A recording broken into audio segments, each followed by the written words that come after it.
This is definitely an attack. It will affect your child rearing. It will affect your education system. This is instructions for the teacher in the classroom to ask her or his students, how do people express their sexual feelings? What is abstinence? And here are some answers. Oral sex, masturbation, anal sex, massage, holding hands, touching each other's genitals, saying, I like you.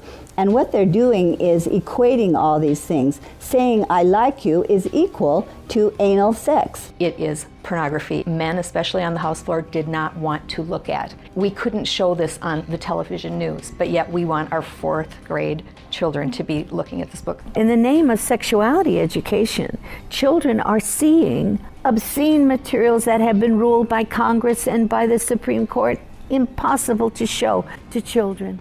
An online CSE program for African youth called The World Starts With Me tells children that sexuality includes oral sex and masturbation. It then tells them it's their own choice if they want to lose their virginity. It shows children pictures of naked girls and boys in various stages of development, and then asks them to point out differences in their private parts. Parents likely will never know, as it is all done online away from home. They have elementary students as young as 9 years old. Then they teach them how to wear a condom. And they have this plastic genitalia, and they even have young girls. They're teaching them how to put a condom on a male genitalia and boys how to put a condom on a women's genitalia without the knowledge and consent of the parents. They're giving them handouts, negotiating sexual encounters with other students. For example, there are statements like this: can I take your shirt off? It makes me hot when you touch me here. Is it okay if I take my pants off? Where we in Latin America, we still have a lot of poverty. We have communities that don't have fresh water, that don't have electricity. Focus is completely shifted from basic needs. They get comprehensive sexual education without the consent of parents, taking and deconstructing the family. My brother Luigi and I had an opportunity to go to the United Nations and give a speech on the UN floor. I told them how Planned Parenthood was passing out a booklet for HIV positive youth at the United Nations called Healthy, Happy, and Hot. This is for the kids who have AIDS. It teaches about sexual pleasure through masturbation, with same-sex partners, and even if you are drunk. This pamphlet called Healthy, Happy, and Hot tells young people that you have the right not to disclose your HIV status to a sexual partner if you're not comfortable. It also tells young people that are HIV positive that if they decide with their partner not to wear a condom, that's their decision.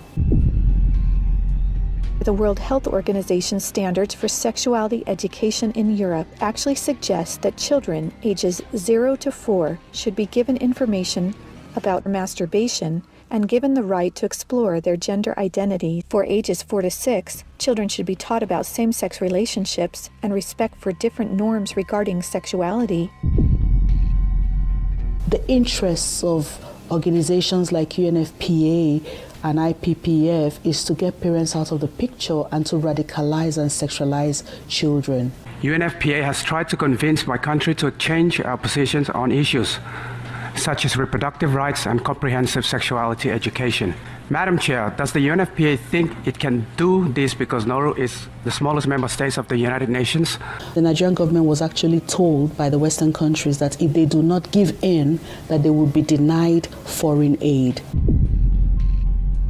On page 89 of a UNICEF-published Sexual and Reproductive Health Manual, UNICEF listed situations in which one can obtain sexual pleasure that included sexual responses directed towards inanimate objects, animals, minors, and non-consenting persons. In the context of the Sustainable Development Goals, that determines the agenda for the next 15 years. The voice is very, very biased. It's just International Planned Parenthood Federation and their affiliates. They have a direct influence on the outcome documents, on what is established, what is negotiated at the UN. Some of the objectives of the UNESCO Sexuality Education Guidelines include teaching children at age 9 about sexual stimulation and the definition and function of orgasm, and at age 15, that both men and women can receive sexual pleasure with a partner of the same or opposite sex. The It's All One curriculum also promoted by International Planned Parenthood, reveals the multiple manipulative tactics used to indoctrinate and sexualize children through CSE. Like other CSE programs, It's All One claims, among other things, to be evidence-based, comprehensive, human rights, gender-sensitive, and culturally appropriate education that will increase young people's responsible decision-making, to reduce adolescent rates of pregnancy and sexually transmitted infections, including HIV. It's All One, however, like most CSE programs, is really just cleverly disguised abortion rights, sexual pleasure education, masquerading as human rights, gender, and sexual and reproductive health education. It aggressively promotes abortion. With over 112 references to abortion, It's All One has an obsessive focus on sexual pleasure, mentioning sexual pleasure 62 times. It promotes multiple sex acts and instructs children on how to stimulate themselves or their partner to orgasm. To explore their readiness, children fill out a worksheet that infers children are ready to have sex when you are feeling sexually attracted to the other person, and when you're feeling comfortable about telling the other person what feels good sexually. It teaches that human rights encompass sexual rights, including alleged rights to all persons to sexual expression and the right to seek sexual pleasure.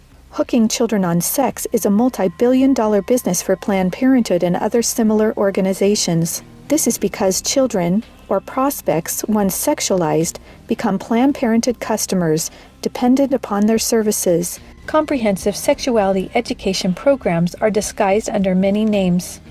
They may be called comprehensive sex or sexual education, education on human sexuality, reproductive health education, information on sexual and reproductive health, family life education, teen pregnancy prevention, rape prevention, anti-bullying programs, HIV/AIDS prevention, and sometimes even abstinence or abstinence plus education. CSE programs usually falsely claim to be age-appropriate, evidence-based, healthy sexuality education that will prevent teen pregnancy, sexual abuse, STDs, and HIV. One of the handouts that concerns me the most is called the Genderbread Person. They teach that gender is a spectrum, that you can choose to be whatever you want. You could be all female one day and the next day feel like you're neither female or male. Frankly, it's confusing. It's mental molestation. We're confusing these kids as to what they are. From a medical perspective, when sexual freedom is the priority, then sexual health is going to suffer. There are laws in Oregon where children as young as 15 can get taxpayer-funded sex changes without parental consent. You can't have an aspirin at school without parental consent. However, a student could make these life-altering, permanent decisions without their parental knowledge or consent. Sexual rights, sexual education movements began with Dr. Alfred C. Kinsey. Kinsey actually had pedophiles measure with a stopwatch how many children could achieve what he called orgasms within a 24-hour period. Today, comprehensive sexuality education is based on this philosophy that children are sexual from birth, created by Kinsey. Say no to CSE! Say no to CSE! We've got to stop it. We've got to use everything at our disposal. We have to stand together to stop this attack against our children. And they have all this funding and this organization, but we know that if we stand together, we can do something for the family, for the children. We stopped the Kinsey sexuality education program in Croatia. It is time for parents to say, no, my family is mine. My wife is mine. I am hers. Our children are ours. Band together and find ways to stop it from entering your country. Men have to rise up, defend their family. On matters sexual, the fathers have got to stand up. Say, you have no place talking sexuality to my children. We resist it, even with our lives, because that's what life is all about. It's happening on our watch. If we don't do something about it, it is all of us that carry that guilt. To learn more and to sign the petition to stop comprehensive sexuality education, go to stopcsc.org. Together, we can and will protect the world's children.